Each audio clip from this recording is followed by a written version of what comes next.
Meus irmãos, a paz do Senhor. Amém. Por gentileza, abra a palavra do Senhor. Livro de 2 Samuel, ou segundo livro do profeta Samuel, capítulo 24, verso 24. Segundo livro de Samuel, capítulo 24, verso 24. Meus agradecimentos, pastor Francisco, aos irmãos que nos atendem nessa noite ou que nos escuta, que Deus possa abençoar grandiosamente e fortalecer, dar aí um fortalecimento a tudo que o pastor Francisco tem feito. Pastor Francisco, Deus possa honrar o Senhor em tudo que faça e que tudo lhe vá bem, amém? Deus vê o esforço, Deus vê o coração. Já quando Samuel vai ungir na casa de Jessé um profeta ou um rei, ele fala que Samuel via por fora, mas Deus ele enxergava por dentro, e ele está vendo o esforço de recompensá-lo, amém? 2 Samuel capítulo 24, verso de número 24.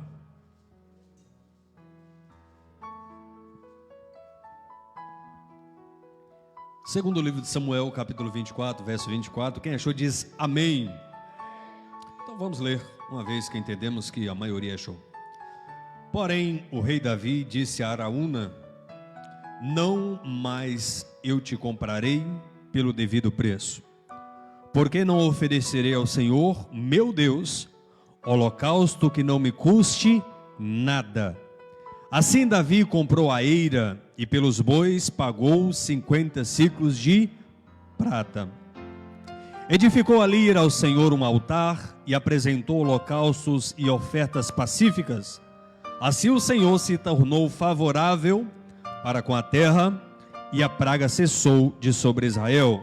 Repita comigo, por gentileza, o final desse verso, que diz assim: assim o Senhor, vamos lá, 1, 2, 3, assim o Senhor se tornou favorável para com a terra e a praga cessou-se de sobre Israel. Podemos sentar aplaudindo o nome do Senhor, amém? Deus possa abençoar grandiosamente. Meus irmãos, a história citada pelo profeta Samuel, no capítulo de número 24, vai relatar a história de Davi, que a gente conhece como o pecado do censo, ou o pecado vindo através do censo executado por Davi sobre Israel. Mas falar de Davi, e cabe lembrar que é uma palavra pertinente a nós, quando diz que Davi era um homem segundo o coração de Deus. Davi era um homem segundo o coração de Deus. Mas mesmo sendo um homem segundo o coração de Deus, isso não tiraria sobre ele o pecado. Isso não tiraria sobre ele alguns erros. Isso não tiraria de Davi a oportunidade de errar. Mas o que nós vamos ver na história de Davi é um homem simples que, levantado num tempo em que o primeiro rei de Israel, por nome de Saul, já não estava tão fiel à palavra do Senhor, já não estava com o coração tão designado a ouvir ao Senhor. E é o próprio Deus que fala ao profeta Samuel, no capítulo de 1 Samuel, no capítulo 16, que ele já não enxergava Davi como um rei, ele já o tinha o rejeitado, e por isso a necessidade de levantar outro homem para se colocar ou colocar à disposição para se tornar rei de Israel. Então nós vemos a história que Samuel sai de Ramá, ele vai até Belém, na casa de Jessé, olhando para os filhos de Jessé, procura até encontrar aquele que Deus escolheria para ser o futuro ou sucessor rei de Israel. E nós vemos ali a figura de Davi, um jovem ainda, bem jovenzinho, que cuidava de ovelhas, não era ali, não era corpulento, não tinha formosura, não tinha arquitetura preparada para a guerra, mas ele estava ali, por enquanto, sendo pastor das ovelhas de seu pai, que não eram muitas, mas Deus o chama para ser rei de Israel. E aqui vale lembrar uma palavra, meu irmão, não é porque Deus te chamou que Ele vai te colocar no lugar que Ele te chamou para ser na mesma hora. Não é porque Deus te chamou para fazer algo que você vai no mesmo momento. Pode ser que demore tempo, porque há um tempo que é o momento que Deus chama, e há outro tempo que é o momento de executar o que Deus ordenou. E passa-se muitos anos, aproximadamente 17 anos, até Davi se tornar o rei de Israel. E ele é um rei exemplar. Ele primeiro começa governando sobre Judá e depois sobre toda Israel. E ele é um rei obediente, ele é um rei que escuta a palavra de Deus, ele é um rei que escuta o que os profetas estão dizendo, ele é um rei que adora ao Senhor enquanto pode, ele é um rei que busca ao Senhor enquanto pode. Exemplo maior disso são a maioria dos salmos que a gente tem no livro de Salmos, dedicados ou escritos por Davi, mostrando o quanto que ele era próximo de Deus, o quanto que ele queria se aproximar de Deus e o quanto que ele se aproximou de Deus. Já o pastor Francisco, ao abrir este culto, ele leu o Salmo 100, que o próprio salmista vai dizer: alegrai-vos todas as nações da terra e sabei que Ele é Deus. Em todas as suas palavras, em todas as oportunidades que Davi tem, ele direciona-se para Deus, ele busca a Deus. É importante salientar também que sobre Israel, no capítulo 20 de Deuteronômio, vai nos ensinar sobre as ordenanças da guerra, ou a lei da guerra, e ensinava que quando tivesse um exército maior que eles não iriam guerrear, mas chamariam o sacerdote iria à frente do povo e diria as seguintes palavras: aquietai-vos e sabeis que o Senhor é Deus, aquietai-vos o vosso coração, não vos amedrontais, não ficais temerosos, porque nessa noite, diante dos inimigos, o Senhor, o nosso Deus, batalhará em nosso favor. Então os ensinamentos já vinham trazendo a ideia de que não importasse o tamanho do inimigo, o que caberia importar era a confiança de cada homem que fosse naquela batalha no poder de Deus. E aqui tem uma palavra nessa noite para o seu coração. Eu não sei como está a sua vida, como está a aflição da tua alma, mas eu quero te dizer nessa noite: olhai para o Senhor, olhai para o nosso Deus e vede grandes coisas Ele tem feito em nosso favor e fará muito mais.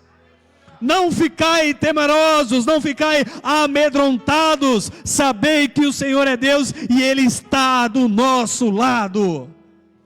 E Davi, ele leva o seu tempo de reinado com grande experiência, porque é enfrentando batalhas, é vencendo batalhas, não no seu punho, não na sua força, mas na força do Senhor. Talvez a história mais lendária que nós temos de Davi é ele perante o gigante por nome Golias, ele ainda um jovem franzindo, mas quando ele olha para a oportunidade de derrotar o inimigo, ele diz: você vem contra mim com lança, com arma, mas eu vou contra ti no nome do Senhor. Ele sabia em quem confiava, ele sabia quem estava com ele, ele sabia em quem poderia confiar. Eu não sei como está a sua confiança nessa noite, mas eu te convido a confiar nesse Deus. Eu te convido a abrir o seu coração para Ele e confiar de toda a sua alma, e confiar de todo o seu entendimento, e confiar de todo o seu coração, porque o nosso Deus não falha, não muda e nunca mudará. Quantos podem confiar no Senhor nessa noite?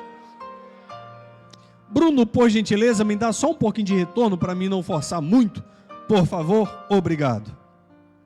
E Davi, ele tem essa vida de batalha, de guerra, de combates, mas em todos os combates ele vai, não é no nome dele, não é na confiança dele, mas é na confiança que ele tem no Senhor. Está aí o segredo porque ele teve tantas vitórias.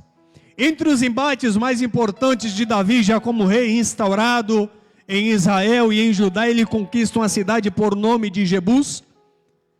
E é nessa cidade onde está ali, onde é a capital do povo, por nome de Jebuseus, ele toma a conquista. E agora ele muda o nome. Antes era Jebus e agora ele vai colocar como Jerusalém. A mais famosa ou mais conhecida como cidade de Davi, a capital de Jerusalém, ou cidade santa. Mas Davi, ele passa toda a sua vida lutando, guerreando, e quando ele conquista Jebus, que é a terra dos Jebuseus, um povo politeísta que adorava vários deuses, ele instaura naquela cidade, torna a capital, porque ela está num lugar estratégico, no topo do Monte Moriá, cidade cercada, fortificada, uma fortaleza. Lá ele chama de Jerusalém e coloca ela como capital. E tem uma ordem sobre Jerusalém: aqui nós adoraremos um Deus, aqui nós buscaremos um Deus, aqui todas as nações saberão que existe um Deus em Israel. Então ele torna aquela cidade como capital e torna-se a adoração toda para Deus. Porque Davi, errando tanto, ainda é um homem segundo o coração de Deus. Em toda a Escritura Sagrada você não vai ouvir que Davi buscou outro Deus. Em toda a Escritura Sagrada você não vai ouvir que Davi adorou a outro Deus. Em toda a Escritura Sagrada você não vai ouvir que Davi deixou de adorar a Deus, o Deus de Israel, para adorar a outro Deus. E tudo que ele fazia, ou quase tudo que ele fazia, ele buscava a direção de Deus. E aí você me pergunta: Gesiel, como é que pode um homem tão sábio, como é que pode um homem tão certo, como é que pode um homem que anda segundo a palavra de Deus inventar de fazer um censo? Porque qual é a ideia do censo? A ideia do censo é fazer a contagem dos povos, a contagem dos soldados, para ver ou para saber a força de batalha que ele tinha, a força de guerra, ou o tamanho do seu exército. A ideia principal, desde os primórdios da palavra de Deus, da relação entre Deus e o homem, é fazer com que o homem busque a Deus em todo momento. É fazer com que o homem lute, batalhe, mas não confiando em si, mas confiando em Deus. Mas quando Davi, já no final da sua vida, e não é por acaso que essa palavra está escrita no livro de Samuel, no capítulo 24, já no finalzinho da história de Davi, que ele tem a ideia de fazer um censo, de fazer a contagem do seu exército. Não é simplesmente uma coincidência, mas é para nos mostrar que aquele homem também tinha a alma, ele tinha um corpo, ele era um homem comum como nós, e tinha, claro, um declínio ao erro, ele poderia cair como qualquer um de nós. Isso denota que ele era um homem comum. Mas, ao falar sobre isso, ele chama o seu comandante do seu exército por nome de Joabe, e diz para Joabe: Joabe, vai em todas as cidades, vai em todo o território de Israel, de Judá, e nós vamos contar quantos são os nossos soldados. Eu quero saber agora quanto é o nosso povo, quanto nós temos de força bélica, quanto é de pessoas que nós temos no nosso exército, quantos são os homens que podem utilizar bem a espada. E Joabe, ele reprime ao rei, ou exclama ao rei uma palavra de repreensão, dizendo: Senhor, tanto tempo os inimigos vêm contra nós e nós vencemos. A todos que estavam à nossa volta nós já conquistamos, que seja no fio da espada, ou que seja segundo a ordem de Deus, mas todos os nossos inimigos já estão caídos. Qual a necessidade, meu rei, de fazermos um censo? Qual a necessidade de nós contabilizarmos? É simplesmente um número. E Davi, insistentemente, insiste com Joabe, e vai agora Joabe, o comandante do exército de Israel, sair por cidade em cidade. Em uma cidade encontra 100, outra 200, 300, e ele tem que trazer essa resposta ao rei. Só que não é um trabalho de um dia para a noite, não é um trabalho que dura uma semana, não é um trabalho que dura um mês. A Bíblia vai nos relatar que são 9 meses e 20 dias de Joabe, batendo de porta em porta, indo de cidade em cidade, conectando ou comunicando com cada general de exército, e são 9 meses e 20 dias que ele termina essa contagem, e agora ele apresenta ao rei um número expressamente grande. Senhor, em Judá, simplesmente em Judá nós temos 500 mil soldados, só em Judá. Daí já denota um pouco da força que era a tribo de Judá, porque só em Judá nós temos 500 mil homens. E agora o restante de Israel, nós temos 800 mil homens. É um trabalho extenso, é um trabalho cansativo, mas ele consegue apresentar um rei um total de 1.300.000 homens que utilizava bem a espada. Olha que exército numeroso. Olha que número esplêndido. Talvez como nunca antes Israel teve um exército tão grande. Talvez como nunca antes Israel teve um exército tão populoso. E talvez como nunca antes o rei Davi tivesse o seu coração voltado para a carne e a sua glória para si mesmo. E nós vemos então que essa atitude de Davi em querer fazer um censo traz para Deus algo que não é bom. Porque se eu confio nos meus números, se eu confio no meu exército, se eu confio nas minhas forças, automaticamente eu tiro a confiança da mão de Deus. Posso bater no peito e dizer: Senhor, o que vier eu enfrento, porque eu sei quem eu sou diante do Senhor. Talvez uma analogia mais simples para nós é nós olharmos para os dias atuais, olharmos tantos pregadores, tantos cantores, e às vezes a gente vê na televisão ou na rádio o seguinte comunicado: venha para ouvir o que o homem de Deus tem para falar, venha ver o homem de Deus que está hoje na sua cidade. Mas todas as vezes que nós colocamos números, todas as vezes que nós colocamos o homem na frente, nós deixamos um pouco Deus de lado. Nós buscamos o homem de Deus e esquecemos um pouco do Deus do homem. E vale a pena a gente falar sobre isso, porque a humildade tem que permanecer em nossos corações, seja no dia de glória ou no dia de choro, seja no dia da alegria ou no dia da tristeza. Nós temos que saber não simplesmente quem somos, mas saber também quem é o nosso Deus e dar a Ele a devida importância no nome de Jesus. São 9 meses, se a gente for comparar, mais que uma gestação de uma mãe para dar luz a um filho. Você percebe que uma mãe durante 9 meses ela tem várias fases da sua gestação. Um dia o menino é só uma criancinha, só uma sementinha e vai crescendo, depois começa a chutar a barriga da mãe, depois começa a não caber mais no ventre materno até chegar o momento que ele tem que sair. Essa comparação eu quero fazer para que você entenda como estava o coração de Davi. Talvez no primeiro dia ele poderia dizer: eu sei que eu tenho um exército grande em minhas mãos. Talvez no terceiro mês ele diria: olha, cada número que chega me alegra mais o coração. Mas talvez no 8º mês, no 9º mês daquela contagem, ele já olha para os números e começa a ter uma tristeza em seu coração. Já vence um arrependimento em seu coração, porque ele começa a perceber que ele está buscando uma glória para si. Porque ele já começa a perceber que já não é mais uma glória para Deus, mas uma glória para o homem, e isso nunca agradou a Deus. E é neste momento que ele olha com tristeza para os seus atos, se arrepende. Tanto é que após finalizar o trabalho de contagem, ou ao finalizar o censo, a gente não vê Davi se alegrando. A gente não vê Davi pulando, festejando, porque ele percebe que cometeu um grande erro, e para todo erro tem uma consequência. E nós vemos agora um profeta por nome de Gade, que ele vai em direção a Davi com a seguinte palavra: rei, você sabe que você pecou. Você sabe no que você pecou.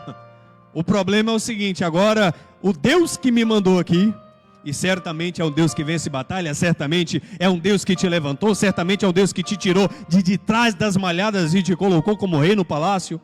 O rei, esse Deus que te tornou um rei, é o que me mandou aqui para te dizer uma palavra: pecado feito, pecado cometido, agora vem a correção. O rei abaixa o seu semblante, olha para o profeta, e agora ele recebe uma palavra que nenhum de nós gostaria de receber. E é esse profeta por nome de Gade que vira para o homem, para o rei Davi, e agora olha, pela punição, pela sua desobediência, eu tenho aqui 3 opções para você escolher. Primeira opção: 7 anos de fome. Quantos anos? 7 anos de fome. A escassez de suprimento, a escassez de alimento, a escassez daquilo que em Israel era fartura. A segunda opção agora, rei Davi, você tem a opção de escolher 3 meses fugindo de seu inimigo, a falta de proteção e da força bélica. Agora imagina um homem que tem no seu exército 1.300.000 homens, tem que andar fugindo por 3 meses dos seus inimigos. Imagine aquele homem que agora tem tanta gente em suas mãos, e o profeta chega para ele e fala: olha, esses homens, este número de nada adianta, porque agora você cometeu erro, e se você quiser escolher isso, serão 3 meses fugindo dos seus inimigos. A terceira opção, talvez, meu irmão, aqui só tem opção difícil, não tem nenhuma fácil. Na terceira opção, são 3 dias de praga vindo sobre Israel. Aí nós já vemos a falta do Deus que socorre, já vemos a falta de proteção divina nesse aspecto, já vemos a falta do socorro de Deus. Então ele tem a opção de 7 anos de fome, ele tem a opção de 3 meses fugindo de seus inimigos, e ele tem a opção de 3 dias sofrendo uma aflição do Deus Todo-Poderoso.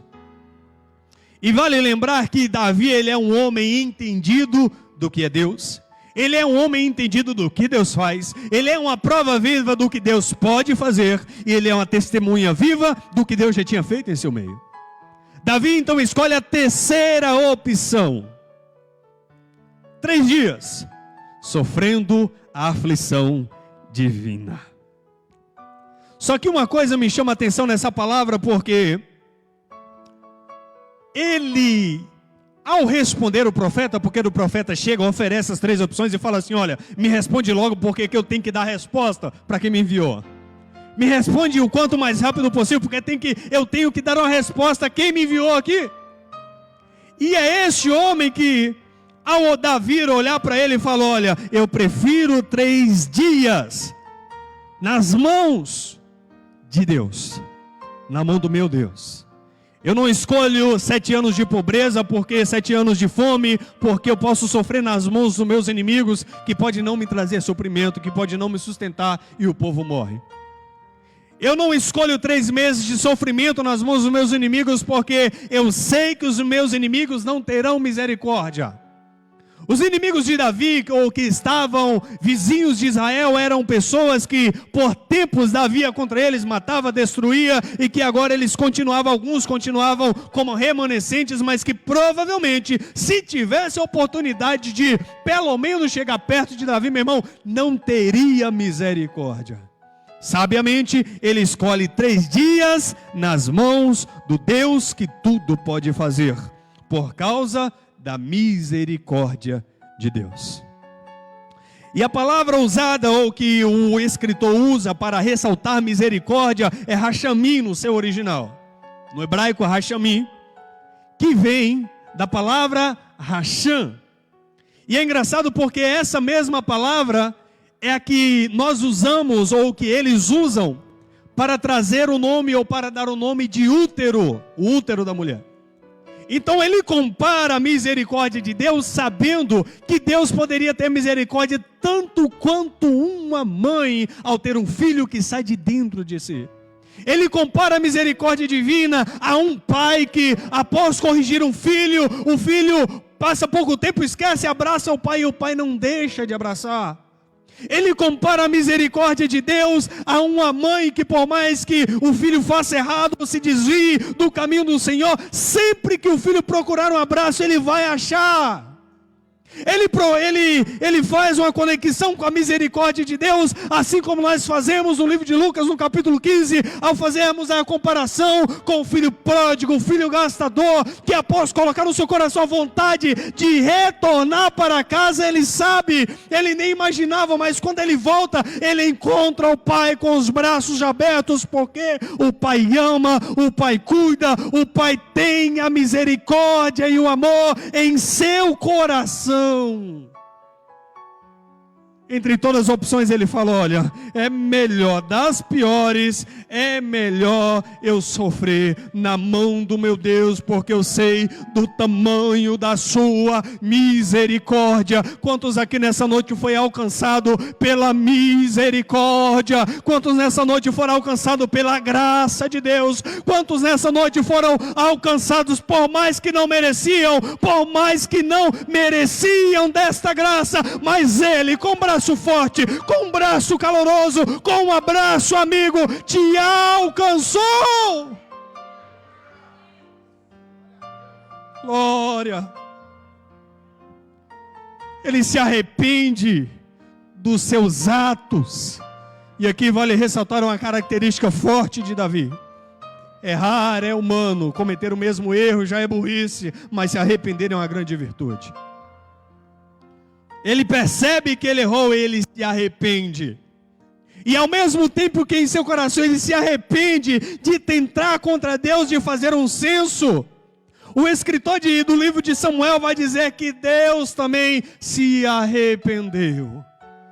E aqui nós temos o uso do antropomorfismo, que é colocar características humanas em Deus.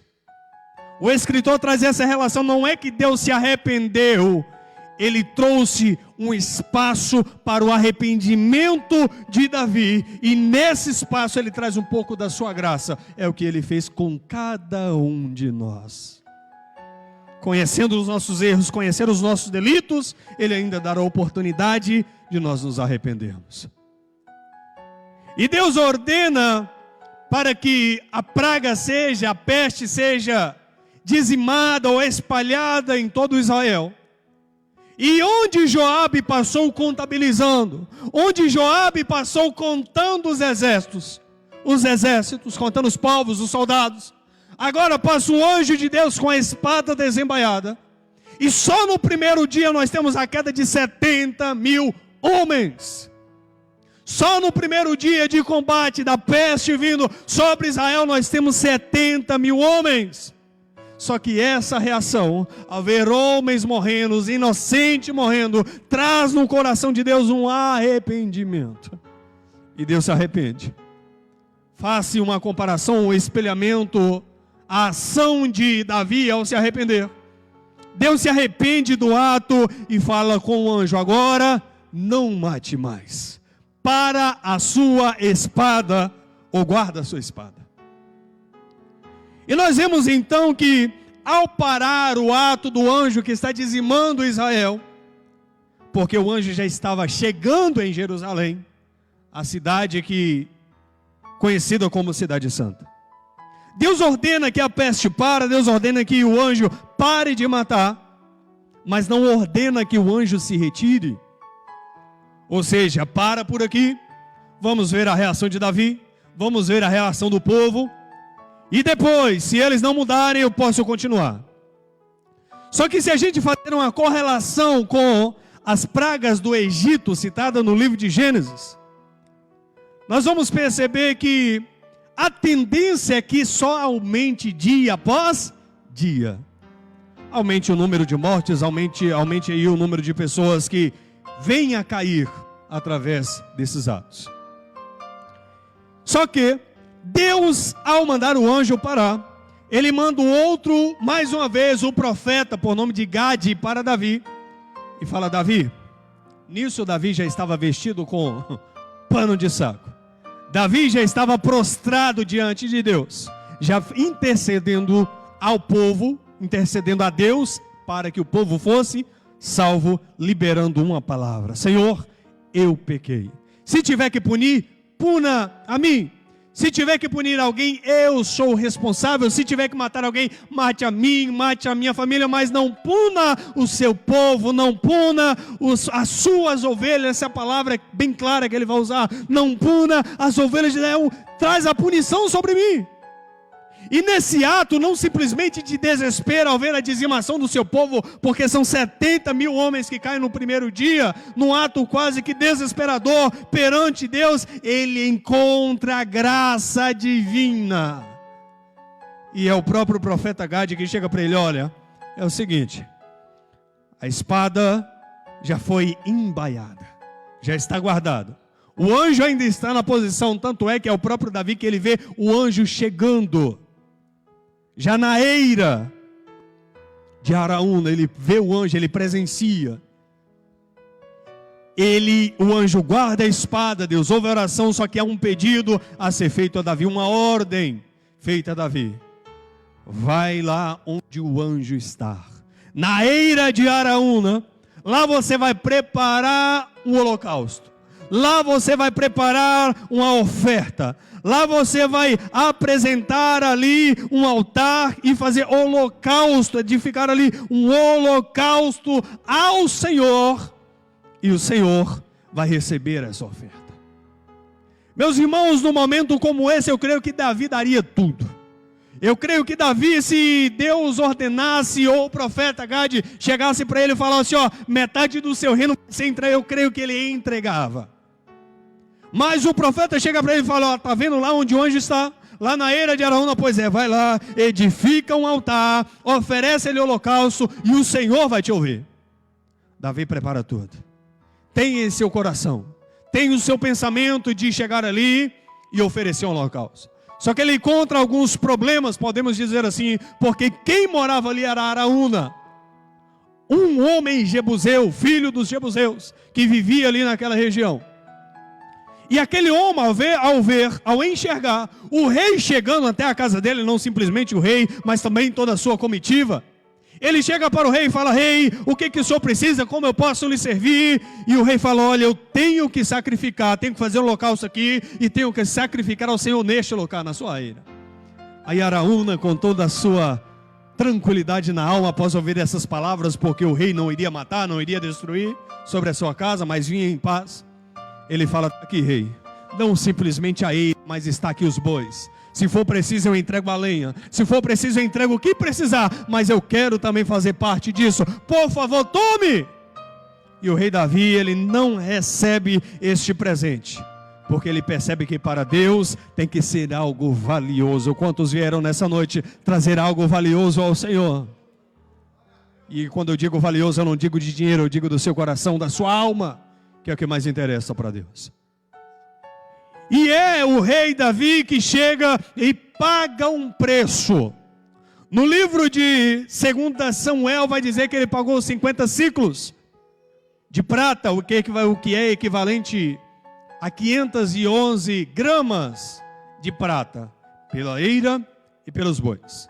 No livro de 1 Crônicas, no capítulo 21, vai dizer que ele pagou 600 ciclos de ouro, o que é equivalente a quase 500 quilos de ouro, pela terra, por tudo que havia ali, para que ele pudesse ficar, pertencer e ali levantar um altar ao Senhor.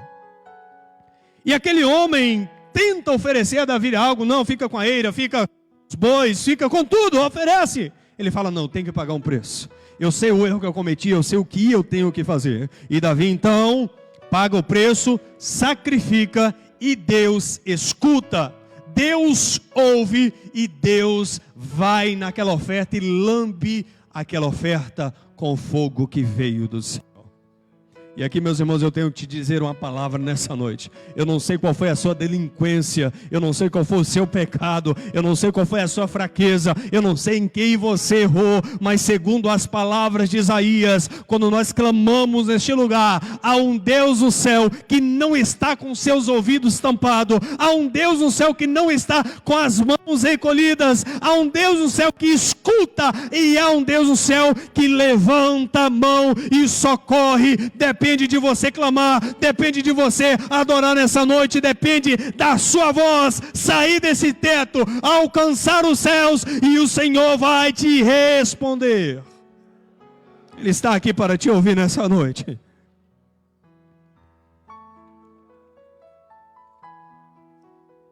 E no mesmo lugar onde ele viu o anjo do Senhor, é no mesmo lugar onde o profeta encontra com Davi. É no lugar em que Deus responde. E agora, depois de receber aquela oferta, é Deus que fala para o anjo agora: olha, não precisa mais. Não há mais necessidade de matar. Não há mais necessidade de morte, de peste, porque já surgiu, ou já surtiu o devido efeito. Quando nós olhamos para a história de Jonas, um profeta por nome de Jonas, em que seu nome significava pomba, dando um sinal que seria um mensageiro. Quando ele vai a Nínive e no seu coração ele quer que Nínive seja destruída. Só que a palavra do Senhor direcionada para Jonas é: vai para Nínive, o pecado de Nínive tem alcançado o meu trono, chega mal às minhas narinas, porém vai lá e apregoa. Se eles não mudarem, se eles não me ouvirem, eu destruirei aquela cidade. Mas há uma comoção no coração dos ninivitas, há uma comoção no coração dos reis, porque ao chegar, ao anunciar, na mensagem do profeta por nome Jonas, toda a cidade se prostra, veste de pano de saco, curva-se, cobrem-se de cinza, adora ao Senhor, e o Senhor restaurou a vida naquela cidade. Eu não sei se os seus pais erraram, se a sua família errou, mas se você nessa noite clamar ao nosso Deus, Ele vai entrar com salvação na sua casa, na sua família, na sua parentela, nos seus pais, onde for necessário, Ele entra e traz o socorro, porque Ele é o Deus presente, Ele é o Deus salvador, Ele é o Deus restaurador, Ele é o Elohim, Ele é o El Shaddai, Ele é aquele que salva, restaura, restitui e dá a vida. Quantos creem nessa noite que Ele é o nosso Deus? E é no Monte Moriá, é nesse local que Davi paga esse preço, 600 ciclos, 500, meus irmãos, 500 quilos de ouro. Compra aquele local. É ali, naquele local, que futuramente vai ser construído o templo, que nós chamamos Templo de Salomão. O que foi destruído, depois refeito, e hoje o que a gente vê em Israel é apenas a parede, o resto do segundo templo, chamado como Muro das Lamentações. É ali naquele local onde o anjo do Senhor, onde Davi viu o anjo do Senhor, onde ele viu o livramento do Senhor, é ali que ele compra aquele campo, paga um preço, e ali é construído futuramente o templo, que nós chamamos de Templo de Salomão, talvez a figura mais simbólica dos dias atuais, quando se trata da presença de Deus reunida ao povo, que fala ao povo, esse Deus que um dia esteve ali em persona, como Jesus Cristo naquele local. É ali, e é no mesmo Monte Moriá, que muito tempo atrás o próprio Abraão, quando direcionado por Deus, quando Deus o pediu para sacrificar o próprio filho, é no mesmo Monte Moriá que ele vai, leva o filho, leva a lenha, corta a lenha, prepara o holocausto, prepara o altar, e quando ele está prestes a executar o seu próprio filho, é Deus que diz para ele: olha o cordeiro, e Deus aprove para ele prover o cordeiro, e livrou o filho, aquele que seria o filho da promessa, aquele que daria descendência, daria continuação à história de Abraão e de todas as outras pessoas que vieram de Israel. É no mesmo monte, é no mesmo local. Só que agora não será mais uma terra dos jebuseus, já não será mais uma terra desconhecida, agora é terra do rei, agora é terreno do rei. É ali que vai ser instaurado um templo onde as pessoas irão buscar a Deus. Templo este que, como alguns dias pregados aqui pelo pastor Francisco, onde o rei, por nome de Ezequias, com a carta de Senaqueribe nas mãos, dobrou os joelhos e se pôs naquele templo, naquele local onde era a terra de Araúna. É no mesmo local que Deus vai trazer livramento futuro. É no mesmo local onde vai ser levantado aquele templo que tantos sacerdotes ofereceram ofertas, sacrifício ao Senhor, e quantos pecados não foram perdoados, quantas pessoas não foram libertas, quantas as pessoas não foram transformadas a partir daquele que a gente chama primeiramente só de campo, mas que futuramente o próprio Salomão, dando sequência ao reinado de Davi, vai construir um templo onde o Senhor vai ser adorado. É no mesmo local. E é ali, meus irmãos, naquele local. Só que uma palavra de destaque vale ressaltar nessa noite, porque quando no livro de Samuel, no capítulo 24, vai retratar essa história, vai dizer assim que tornou a ira do Senhor a acender-se contra os israelitas. Com isso, Davi dá a ideia, ou cria a ideia de fazer o censo do povo. Porém, no livro de 1 Crônicas, no capítulo 21, vai dizer que Satanás colocou no coração de Davi a ideia de fazer o censo do povo. E há uma discrepância nisso, porque no livro de 1 Samuel, nós estamos retratando Deus como todo-poderoso, dono de tudo, e que escreve todos os passos ou todas as linhas da história do mundo.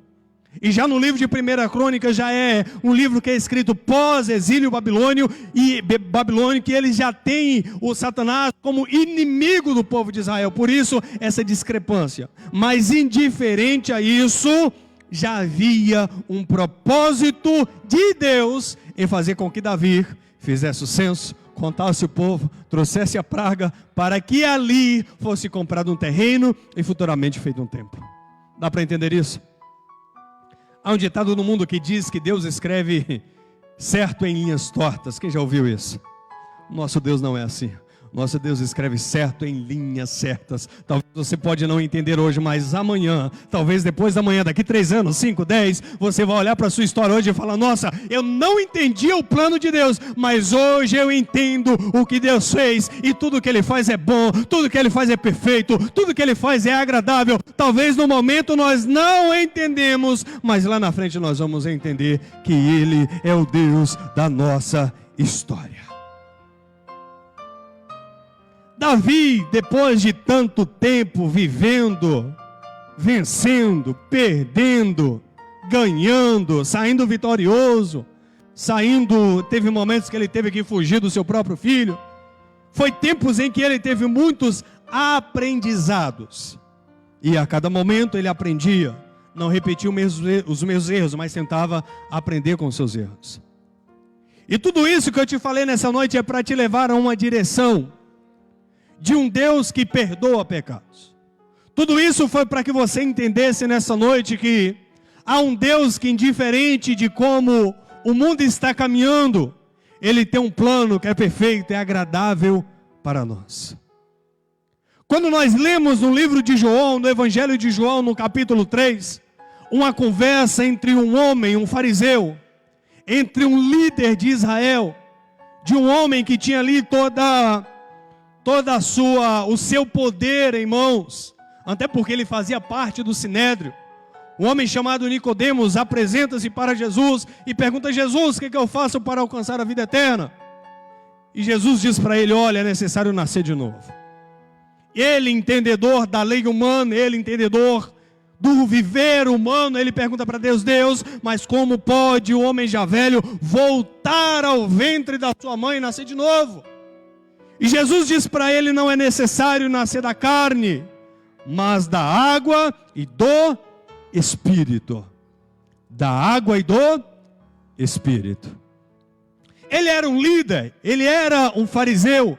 Ele não podia dar o braço a torcer e dizer que Jesus estava certo, por ser um líder do Sinédrio. O Sinédrio era onde se julgava as causas do povo de Israel. Ele não poderia dar o braço a torcer e começar a dizer para todo mundo que aquele Jesus estava certo e que poderia dar vida para a eternidade. Mas embora na sua sigileza de alma e no seu calar-se perante o povo judeu naqueles dias, permanece, acredita nessa palavra, guarda ela e segue com ela. E é o mesmo João no capítulo 19, no verso 38, que vai dizer que Jesus, ainda pregado na cruz, é retirado da cruz, e o homem chamado José de Arimateia, juntamente com Nicodemos este que traz consigo a essência, ele traz consigo o bálsamo que vai banhar Jesus, ele traz consigo as especiarias que vai ser derramada para que o corpo dele fosse embalsamado. É este Nicodemos, juntamente com José de Arimateia, que vai comprar um túmulo novo, para colocar Jesus nele. E é esse Nicodemos que vai embalsamar, trazer aquilo que precisa para embalsamar Jesus.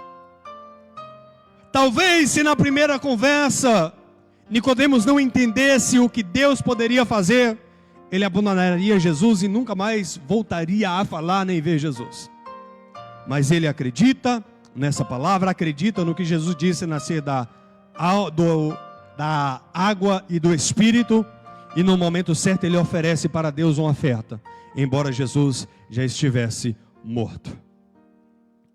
E o que eu quero que você entenda nessa noite é que o preço pago por um campo que parecia não ter utilidade nenhuma a não ser aquele holocausto naquele momento para o fim da pestilência em Israel, pareceu-se no futuro ou mostrou-se no futuro uma coisa mais grandiosa do que ele poderia imaginar.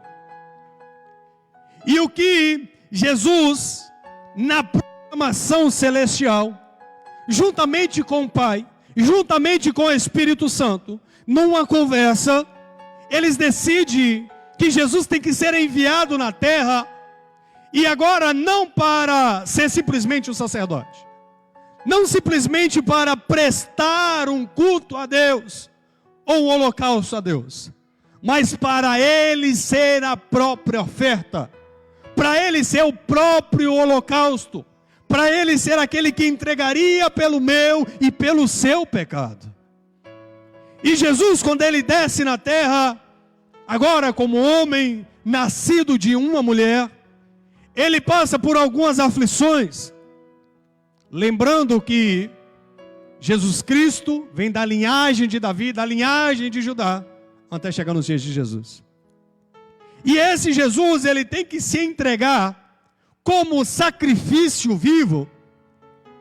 E ele, não foi preciso alguém pagar para ele lá na cruz.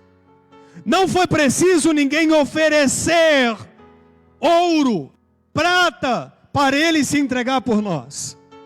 Tanto é que nós vemos após o batismo de Jesus, quando ele vai ao deserto para ser tentado, no livro de Mateus, no capítulo 3, é o próprio Satanás que se apresenta diante de Jesus e oferece as glórias dessa terra, oferece a guarda dos anjos, oferece que ele transforme pedra em pão, oferece grandezas, oferece, se fosse os dias atuais, ele oferecia até mesmo uma conta com muito dinheiro, se Jesus prostrasse e o adorasse. Mas não foi preciso pagar um preço para ele morrer pelo nosso pecado. Não foi preciso ele pagar um preço para ele se entregar por nós. Mas ele, como sacrifício vivo, se entregou naquela cruz, e ele foi o sacrifício vivo na cruz do Calvário. Talvez você não entenda hoje quanto vale, por exemplo, a arroba de um boi. Talvez você não sabe hoje quanto vale o preço de um carneiro ou de um cordeiro, que se não fosse Jesus, nós teríamos que comprar, entregar no sacerdote, e ele ofereceria em holocausto pela expiação dos nossos pecados. Para quem não sabe, a arroba é a medida de peso que se coloca sobre o boi, sobre a carne, para pesar, o que é equivalente a mais ou menos, varia de lugar para lugar, mas é mais ou menos 15 quilos. Só que hoje nós não precisamos mais pagar. Imagine-se que se nós precisássemos pagar pela expiação dos nossos pecados. Imagine o quanto nós não deveríamos estar pagando. Imagine se a gente tivesse que pagar pelas nossas transgressões, assim como a gente paga por uma multa de trânsito, e a gente fica com medo de mais uma multa, e a gente vai sempre pagando, paga uma, quando recebe você vai lá e paga, porque se não pagar o preço vai só aumentando, você pode perder a sua carteira e por aí vai. Imagine quantas pessoas já não teriam o seu nome no SPC Serasa, de pegar dinheiro com o banco para pagar os seus pecados, e não daria conta de pagar de volta. Imagine quantas pessoas já não teriam sido mortas, ou até mesmo apanhadas de agiota, porque pegou dinheiro emprestado para pagar pecado.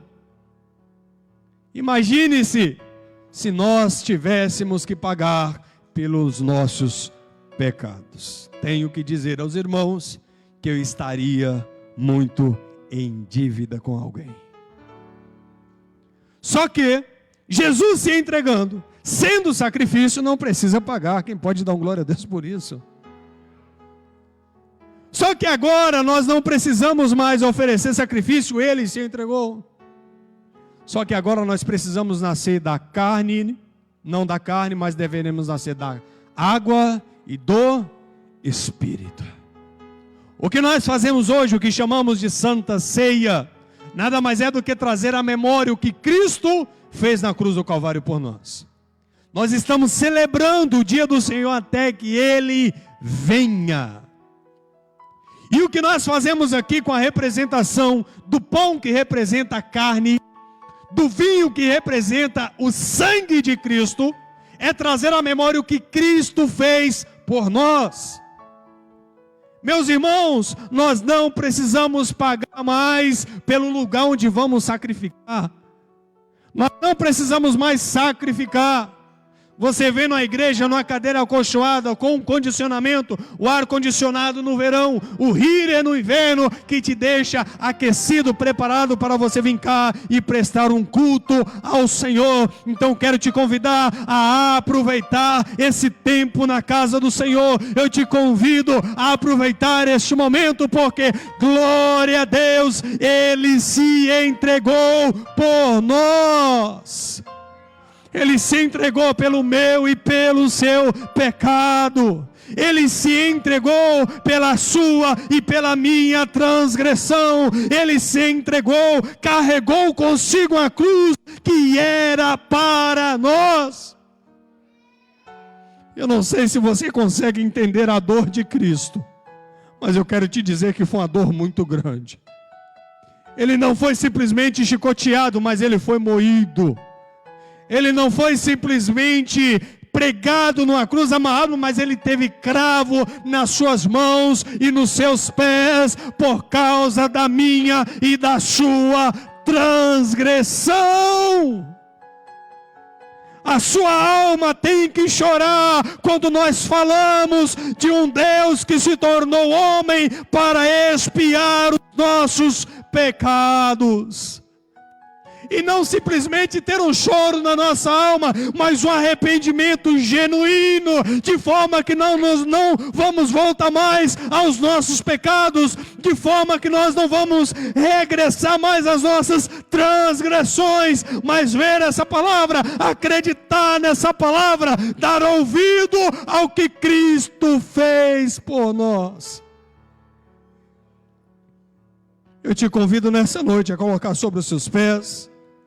Gostaria de orar pela sua alma e te convidar a fazer um concerto genuíno com Deus.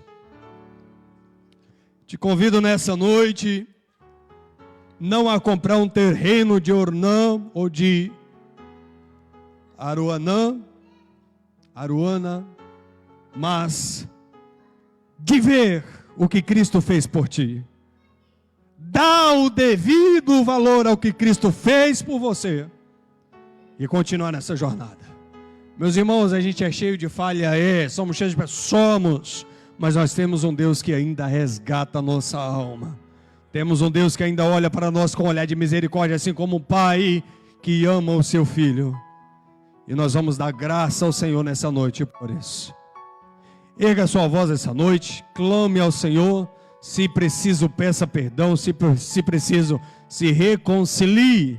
Mas não deixe essa oportunidade passar no nome de Jesus. Vamos orar? Pai, em tuas mãos que nós apresentamos os teus filhos. Agradecemos pela oportunidade de viver e te agradecemos por tudo que o Senhor tem feito em nosso favor. Pai, te damos glória porque o Senhor não esqueceu de cada um dos seus filhos.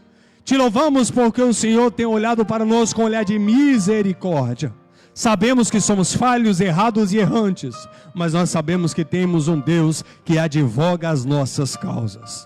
Pai, se até então não temos dado o devido valor à cruz de Cristo, que possamos nessa noite direcionar o nosso coração ao seu sofrimento. Que podemos, Senhor, direcionar o nosso coração à causa divina que foi entregue por nós. A perdão de pecados, a transformação de almas, a dedicação de Cristo ao se entregar, mesmo sofrendo, mesmo chorando, mesmo fazendo ali, Senhor, no jardim, Senhor, do sofrimento, ali já nos momentos finais, chorando, sofrendo, o seu suor se transformando em sangue, mas mesmo assim o Senhor não desistiu de nós. Mesmo olhando para 2025 e vendo o nosso futuro, vendo os nossos pecados, o Senhor não mudou de ideia e nós te louvamos por isso. Pai, entregamos a nossa vida, dedicamos a Ti a nossa vida e te pedimos, Senhor, nos perdoe e continua conosco, nos guiando, a Tua palavra endireitando as nossas veredas e, claro, Senhor, dando a Ti sempre a honra, a glória e o louvor pelos séculos dos séculos. Amém. Aplauda bem forte o nome do Senhor, Ele é digno de toda a honra, toda a glória.